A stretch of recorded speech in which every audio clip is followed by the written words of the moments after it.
अंत नहीं है। मौत एक नए जीवन की शुरुआत है। मरने के बाद फिर कहीं एक जीवन मिलेगा, फिर कहीं हम जाएंगे, फिर कहीं हम जन्म लेंगे, फिर एक नया नाम होगा, फिर एक नया पता होगा, नया एड्रेस होगा, नया देश, नई नेशनलिटी वो होगी। हमारे कर्मों पे है। कर्मों पे डिपेंड करता है, 100% कर्मों पे कर सकते। कुछ लोग होते हैं जिनके लाइफ में ट्रॉमा होता है, बचपन का ट्रॉमा। जी। किसी के साथ शायद मोलेस्टेशन हो गया होगा, कुछ और, माता पिता के कठिन लाइफ को देखा होगा जब माता पिता एक दूसरे पे चिल्ला पड़ते हैं, झगड़े करते हैं, और वो बच्चे में अंदर ही अंदर रह जाता है जिंदगी भर के लिए। जी। और वो बीच बीच में वो ट्रॉमा आता रहता है, आता रहता है। सडनली आप खुश हो बट वो ट्रॉमा ट्रिगर हो जाता है। मैंने एक्टर के बारे में नहीं बोलना चाहता हूँ बट तब भी एग्जाम्पल दूंगा। एक एक्टर था जो 90s में बहुत बड़ा स्टार बना था, और उसके पिताजी ने बंदूक से उसकी माँ को उड़ा दिया था, उसकी बहन को उड़ा दिया और खुद को उड़ा दिया था। और उन्होंने यहाँ के इसी कुर्सी में आके मुझे सुनाया था, और वो कहते मैं खुश हूँ, पर वो ट्रिगर पॉइंट आता रहता है, आता रहता है। तो इंसान अपने आप को, ये सारे जो पास्ट ट्रॉमास होते हैं, अपने आप को कैसे फ्री करे? देखिए, पहली चीज़ तो आई वुड एडवाइस कि थोड़ी मेडिकल हेल्प भी ज़रूरी है, क्योंकि माइंड की कोई भी प्रॉब्लम होती है उसमें दोनों चीज़ों का होना ज़रूरी है, जो आपको एक डॉक्टर दे सकता है। एंड सेकेंड इज़ जो आपकी अपनी लाइफ में एक मेंटोर का होना ज़रूरी होता है। मान लीजिए किसी को कोई ट्रॉमा है, और जिस चीज़ का उसको ट्रॉमा है उस फील्ड का जो थोड़ा एक्सपर्ट हो, उस एक्सपर्टीज़ वाले व्यक्ति के थ्रू आपको थोड़ा सा अपने माइंड को कंट्रोल करना पड़ेगा, क्योंकि ये सचमुच ग्राउंड लेवल पर आपको ये करना ही पड़ेगा। आपको उनके पास जा कर के, उनके पास बैठ कर के, उनसे कुछ एडवाइस लेके, कुछ बातें करके, अपनी बातें शेयर करके। आई थिंक मेरी नज़र में जब कोई ऐसा ट्रॉमा होता है वो ज़्यादा इसलिए बढ़ जाता है, कई बार लोग उसको शेयर नहीं कर पाते क्योंकि उनके पास सुनने वाला कोई नहीं है। जैसे आपने कहा, जिन्होंने भी वो बोला उनको बहुत हिम्मत है कि वो बोल पाए ऑन कैमरा। अदरवाइज़ लोग अपने फ्रेंड सर्कल, अपने फैमिली में भी अगर ये बात बोलेंगे तो उनको एक डर रहता है कि पीठ पीछे मेरी हंसी उड़ाई जाएगी, मुझे बोला जाएगा कि शायद पागल है, कि कभी भी उसको कुछ भी पैनिक अटैक हो जाता है, ये हो जाता है, इसलिए वो डरता है शेयर करने में। तो फर्स्ट इज़ उस आदमी के पास एक शेयरिंग का कोई हो जहाँ वो शेयर कर सके, और शेयर करने के बाद उसको सामने वाले से एक्सेप्टेंस मिले कि अगर आप ट्रॉमेटाइज्ड हो तो इट्स ओके, इट्स ओके, अभी आपका माइंड स्टेबल नहीं है तो कोई नहीं, इसको टाइम टू टाइम हम धीरे धीरे इसको ठीक करेंगे। हम इसकी मेडिकल हेल्प लेंगे, कुछ हम स्पिरिचुअल हेल्प लेंगे, क्योंकि हीलिंग बहुत ज़रूरी है। और healing is a process. Healing के लिए प्रोसेस पे आपको जैसे बहुत सारी थेरेपीज़ होती है, थेरेपीज़ के द्वारा जा कर के आप कर सकते। अगर मुझसे पूछोगे सबसे अच्छी थेरेपी है वृंदावन आ जाओ। मेरी नज़र में ऐसी थेरेपी, आज आप सारे ट्रॉमा भूल जाओगे, आपको कोई ट्रॉमा लाइफ में जीवन में रहेगा ही नहीं। क्योंकि जब आप वहाँ जा कर के मंदिर में जाते हो, और मंदिर में जब दोनों हाथ उठा के लोग हरे कृष्णा कीर्तन पे नाचते हैं, आपको लगता कोई टेंशन है दुनिया में? आप किसी मंदिर जाके देखो और वहाँ पे सारे लोग ऐसे उछल उछल के नाच रहे हो, जैसे इस्कॉन में हम जाते हैं कई बार, तो वहाँ इवन फॉरेनर्स जो होते हैं जिनको कुछ नहीं पता, वो कीर्तन कर रहे, नाच रहे, उस समय ऐसे लगता है दुनिया में कहीं चिंता है ही नहीं, देखो कितना आनंद है, कितना सुख है। तो वो जो, मैं हमेशा एक बात कहती हूँ, नेगेटिविटी को पॉजिटिविटी से ही काटा जा सकता है। तो ट्रॉमा को अगर काटना है तो आप ऐसी जगह जाइए जहाँ जा कर के आपको एनर्जी मिलती हो, ऐसे लोगों से मिलिए जहाँ जाके आपको एनर्जी मिलती हो। थोड़ी आप मेडिकल हेल्प लीजिए, तो ये थोड़ी थोड़ी सब जगह से आपको हेल्प मिलेगी, तो आई थिंक आप उससे बहुत जल्द ओवरकम कर सकते हैं। फिल्म इंडस्ट्री रामायण से बहुत प्रभावित है, बहुत सारी फिल्में रामायण पर आधारित हैं जी। क्या वो सही तरीके से रामायण को दिखाते हैं अपनी फिल्मों में? देखिए, अगर मैं सबसे जो फेमस रामायण है उसकी बात करूं, और अब तक सबसे ज़्यादा जो करीब करीब रामायण के दिखाई गई है वो रामानंद सागर जी की थी है। मैंने ऐसा पढ़ा था कहीं कि जब रामानंद सागर जी वो रामायण बना रहे थे तो उन्होंने अपनी स्क्रिप्ट जितने भी वृंदावन के संत थे और अयोध्या के साधु थे, संत थे, उनके पास भिजवाई थी चेकिंग के लिए। उन्होंने कहा था कि इसमें कुछ भी आपको अगर करेक्शन लगता, आपको लगता है गलत है, आप इसको ठीक करिए, क्योंकि मैं चाहता हूँ ऑथेंटिक चीज़ जो रियलिटी है वो लोगों तक पहुँचाई जाए। तो ऐसे कुछ संतों के पास वो गई और उन्होंने उसको अप्रूव करके जो चीज़ थी उसको ठीक किया। यही कारण है कि वो जो रामायण थी वो रामायण के बिल्कुल करीब बनाई गई। बट आज ऐसा क्या होता है? I don't think so. मैंने किसी ने किया हो पता नहीं, पर मैंने सुना नहीं कि कहीं उसको, आप जिस फील्ड का काम कर रहे हो, देखिए बॉलीवुड सब चीज़ों को करता है, जानते हैं, बट अगर आप अध्यात्म की बात कर रहे हो, अगर आप धर्म की बात कर रहे हो, तो आपको धार्मिक लोगों से ही हेल्प लेनी पड़ेगी। एक डायरेक्टर, एक स्टोरी लिखने वाला कितना भी बड़ा बन जाए, बट वो करेक्ट तब तक नहीं पेश कर सकता जब तक उसको कहीं से आध्यात्मिक हेल्प ना मिले। वो शायद भूल जाते कुछ पता नहीं, टीआरपी के लिए या फिर लोगों को कुछ नया दिखाने के लिए। अच्छी बात है, आप नया दिखाइए, बट उसको किताबों में से पढ़ के दिखाइए। सिर्फ अपनी मन गढ़ंत कहानी बना कर के आप पेश नहीं कर सकते। यूथ गुमराह होता है, उसको समझ नहीं आता कि ये जो बनाई जा रही है क्या है, ये धर्म ऐसा तो नहीं था, राम जी ऐसे तो नहीं थे। तो उसके लिए मेरी तो यही एडवाइस या रिक्वेस्ट रहेगी कि जब भी कोई धार्मिक सीरियल, मूवी कुछ भी बनती है तो उसकी स्क्रिप्ट को अप्रूव कराया जाए। क्या आपने प्रभास वाली रामायण देखी थी कि नहीं? नहीं, देखिए, नहीं, मैं वो जो नाम, क्या नाम था, सुना बहुत है उसके बारे में, और शायद बहुत लोगों ने उस पर कुछ बोला भी, वो भी सुना है, बट मैंने देखी नहीं। क्योंकि कुछ ये भी है कि एक बार जो वो देख लिया अब उसके सामने तो लगता नहीं कि उस समय भी सब चीज़ थी, टेक्नोलॉजी थी, बट उन्होंने ऑथेंटिसिटी को खोने नहीं दिया। और वही कारण है कि आज भी कोविड टाइम में वो हाईएस्ट सबसे ऊपर गई, इवन युवा जो यूथ है उसको देखने में। तो मैंने वो देखी नहीं, बट सुना बहुत लोगों से कि शायद वो उतना ज़्यादा लोगों से अटैच नहीं हो पाए। बिल्कुल सही सुना आपने। रामायण की कौन सी वो बात है जिससे आप बहुत प्रेरणा महसूस करती हैं, प्रेरित होती हैं? वैसे रामायण की कोई एक तो नहीं, रामायण में हर बात प्रेरणा वाली है, कुछ छोड़ने वाला है ही नहीं।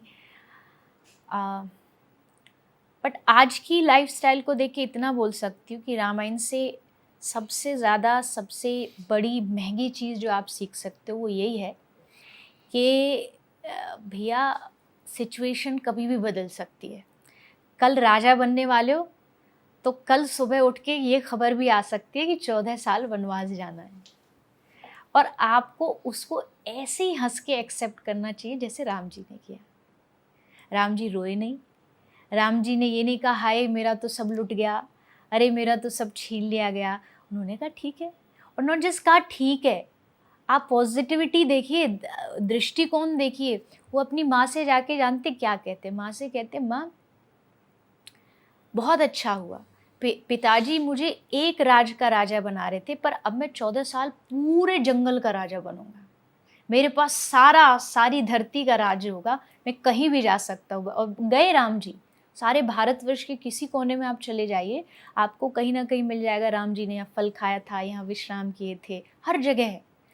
तो अब आप दृष्टिकोण देखो, ये आज के लोग रामायण से सीख सकते हैं कि भगवान की भी परिस्थितियाँ बदलती हैं, भगवान के जीवन में भी सुख दुख आते हैं, पर उसके बाद भी वो ऐसी हंस के उसको स्वीकार करते हैं जैसे उस सुख को करते हैं। तो आई थिंक ये बेस्ट चीज़ होगी जो आप राम कथा से, राम जी के जीवन से सीख सकते हैं। कहा जाता है कि अगर आप दुविधा में हो तो अगर आप भगवत गीता का कोई भी पन्ना खोलो, जो श्लोक आपको दिखता है वो आपके लिए वाकई में एक सल्यूशन होता है। हाँ जी, ये आपने भी महसूस किया है? हाँ बिल्कुल, बट आपको उस पर बिलीव होना चाहिए। ऐसे नहीं कि आपको भगवत गीता एक किताब लग रही है, आप कहते हो ये सिर्फ एक किताब है, जस्ट अ बुक, आपको कुछ नहीं मिलेगा उससे। आपको पहले बिलीव करना पड़ेगा, नहीं ये भगवान की वाणी है, भगवान की कही गई बात है।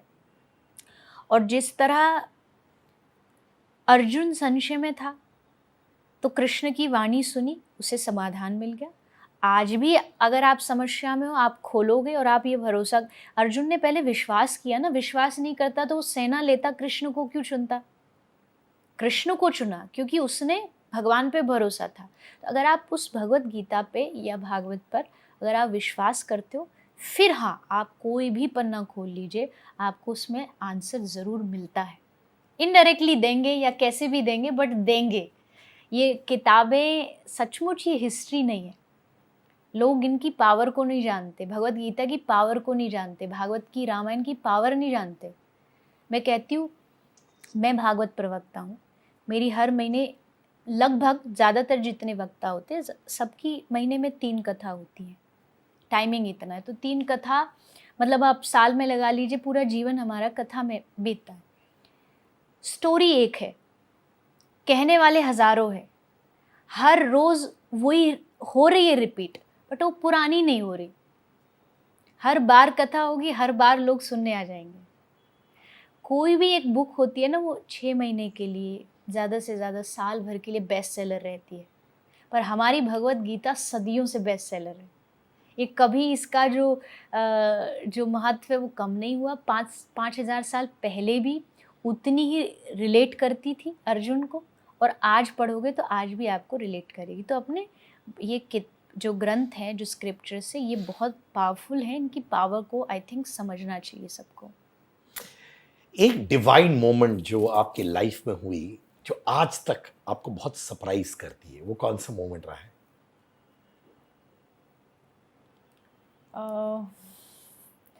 बहुत टफ है ऐसा कोई एक बताना, क्योंकि हमेशा कुछ ना कुछ भगवान करते ही रहते हैं, कोई ना कोई खेल करते रहते हैं। एक सोचकर बताइए ना प्लीज। एक सोचकर आई थिंक मैं इतना कह सकती हूँ, मेरे लिए सबसे बड़ा मोमेंट तो वही रहा जिस दिन मैं पहली बार व्यासपीठ पे बैठी। क्योंकि ना तो उस पे बैठने का मेरा ताकत थी, ना नॉलेज थी, ना ज्ञान था, बट उस समय जब बैठना हुआ तो पहली बार वो एक जो एनर्जी, जो एक खुशी भीतर से होती है, वो वर्ड में नहीं बताई जा सकती, शब्दों में नहीं बताया जा सकता। आई थिंक वो एनर्जी जो उस टाइम फील हुई, आज भी हर बार बैठने पे वही फील होती है। तो वो मैं कह सकती हूँ कि वो एक ऐसा अनुभव है मेरी लाइफ का जो मैं हर रोज़ उस पीठ पर बैठने पर फील करती हूँ।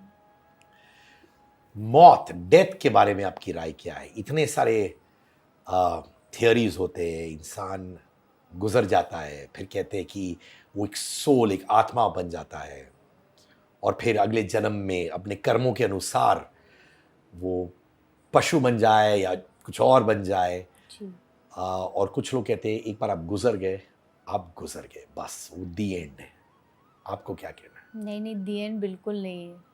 It's a very long journey जो आज से नहीं, हज़ारों युगों से चलती आ रही है, आगे भी चलती रहेगी।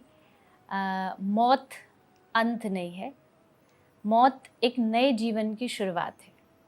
मरने के बाद फिर कहीं एक जीवन मिलेगा, फिर कहीं हम जाएंगे, फिर कहीं हम जन्म लेंगे, फिर एक नया नाम होगा, फिर एक नया पता होगा, नया एड्रेस होगा, नया देश, नई नेशनलिटी होगी। वो हमारे कर्मों पे है।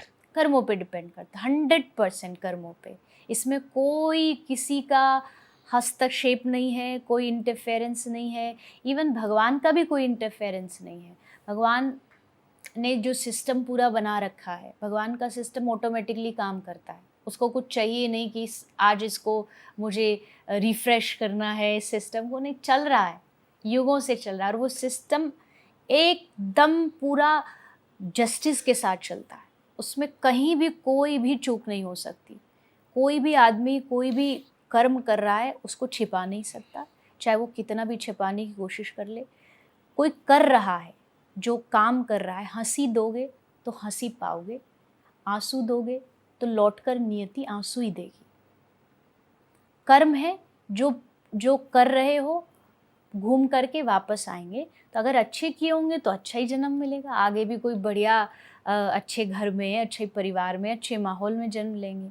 और अगर काम ही ऐसे करे हैं तो फिर तो हमारे जन्म अगले बिगड़ने से कोई नहीं रोक सकता। तो ये थियोरी गलत है कि ये एंड है, एंड नहीं है। लाइफ की जो जर्नी है वो कंटिन्यू रहेगी, बट उस जर्नी में हो आप अकेले, वो आगे बढ़ रही है, बट ये वाली जो जर्नी थी इस लाइफ वाली वो ख़त्म हो गई, वो रिश्ते ख़त्म हो गए। जैसे मैं कथा में बोलती हूँ कि हमारा जो जीवन है ना वो ट्रेन की जर्नी जैसा है। ट्रेन की जर्नी कैसे? आप ट्रेन में बैठते हैं, आप टिकट खरीदते हैं। मुझे बॉम्बे से जाना है दिल्ली, मैं अकेले ट्रेन में चढ़ा और उसके बाद एक और पैसेंजर आया। वो पैसेंजर आता है, हम उससे थोड़ा सा बातचीत करते हैं। और भारत की जो ट्रेन यात्रा वो तो बड़ी मज़ेदार होती है। सब अपने घर से लड्डू बना के लाएंगे, तू भी खा ले, तू भी ले ले, सब आपस में बांटते हैं, तो दोस्ती हो जाती है। साथ वाले पैसेंजर से उनका पता पूछा, लगाव हो गया। अब आगे चल के उसका स्टॉपेज, नेक्स्ट स्टेशन आ गया। अब वो उतरने के लिए तैयार हो रहा है, आप रो रहे हो, नहीं नहीं नहीं नहीं, तुझे नहीं जाने दूंगा, तू तो मेरे साथ दिल्ली तक चल। वो नहीं जाएगा, क्यों? क्योंकि उसकी यात्रा यहीं तक थी। वो उतर जाएगा, फिर एक नया पैसेंजर चढ़ेगा, फिर उससे दोस्ती होगी, कुछ टाइम बाद उसका स्टेशन आएगा और एट द एंड आपका स्टेशन आएगा। लाइफ भी वही ट्रेन की जर्नी है। कोई यहाँ 80 साल की जर्नी पे आया है, कोई 100 साल की जर्नी पे आया है। इसमें सबसे पहला पैसेंजर मिलता माँ, प्यार हुआ, लगाव हुआ, पिता सेकंड पैसेंजर। कुछ यात्री मिलते जाते हैं और उम्र बढ़ती जाती है। पत्नी आई, एक नया पैसेंजर ज्वाइन हो गया, नए मिलेंगे, पुराने छूटेंगे। माँ चली गई, दादा चले गए, कुछ उतरते जाते। अब आप इसमें प्रेशर नहीं कर सकते कि नहीं नहीं नहीं मैं तो आपको अपने साथ ही रखूँगा। रिश्ते छूटेंगे, कुछ नए मिलेंगे, कुछ छूटेंगे और आपको आगे बढ़ना पड़ेगा, क्योंकि आगे आपकी मंजिल इंतज़ार कर रही है। और मंजिल से भी पहले जब आपकी मंजिल आने वाली होती है तो आप एक स्टेशन पहले तैयार हो जाते हो। आप इधर उधर सामान पड़ा हो तो बैग समेट लोगे, क्योंकि पता मंजिल आ रही है। तो मौत से पहले भी हर आदमी को तैयार रहना चाहिए कि कभी भी आ सकती है मृत्यु, मौत। मैं उसके लिए तैयार हूँ और मंजिल आएगी एक दिन तो मैं हंसी हंसी जाऊँगी। मुझे पता है कि मेरी एक यात्रा थी, मैंने पूरी कर ली, स्टेशन आ गया, उतरेंगे और वहाँ पहुँचेंगे।